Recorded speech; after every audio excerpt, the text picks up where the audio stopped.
مکمل خاموش ہے، وہ کچھ کہتا نہیں ہے، یا پھر انٹیلیجنس ایجنسیز کہتی ہے سم ٹائم، وہ کوئی میڈیا پہ تو خیر ان کے لوگ نہیں آتے کسی بھی انٹیلیجنس ایجنسی کے، لیکن یہ ضرور کہا جاتا ہے کہ بھائی اس طرح کے لوگوں کو ٹارگٹ کر رہی ہے یا فلاں ایجنسی یا ان کے لوگوں نے ٹارگٹ کیا ہے۔ یہ پوائنٹ بڑا مطلب میرے لیے بڑا کم از کم حیران کن ہے، کس حوالے سے مکمل طور پہ خاموشی چائی ہوئی ہے۔ ایک ایک کر کے یہ انسیڈنٹس ہو رہے ہیں، اور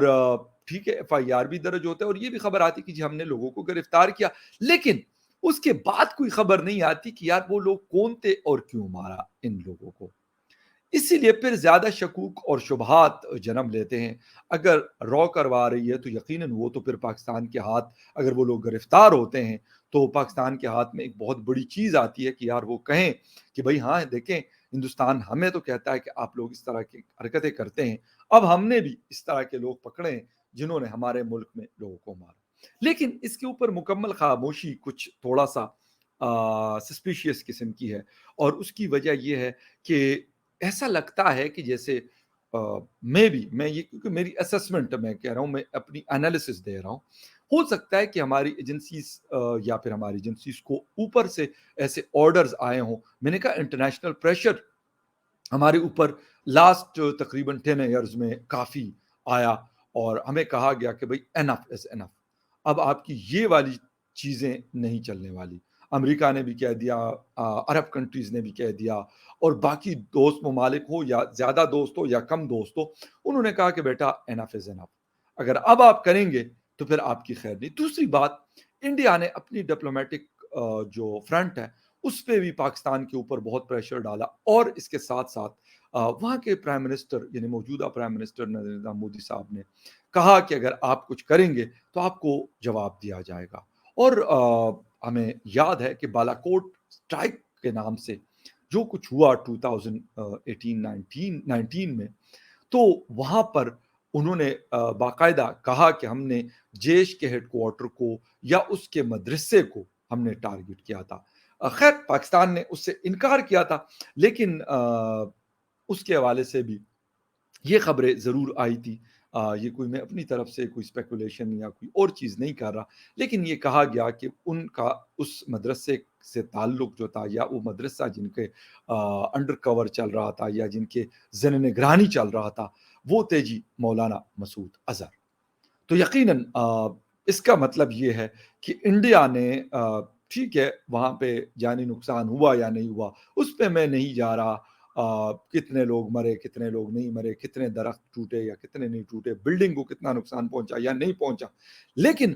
اس سے ایک چیز بڑی کلیئر ہوئی ہے کہ انہوں نے کافی قریب کی جگہوں کو نشانہ بنانے کی کوشش کی۔ وہ کتنے کامیاب ہوئے یا کتنے نہیں ہوئے یقین کریے بحث نہیں ہے۔ اور میں آپ کو ایک بات بتا دوں کہ اگر پاکستان کا کوئی ایسا ٹارگٹ، ہائی ویلیو ٹارگٹ اگر انڈیا کے کسی اندر کر کے 80-90 کلومیٹر یا 100 کلومیٹر بارڈر سے اندر کر کے ہے، اس کو ٹارگٹ کرنا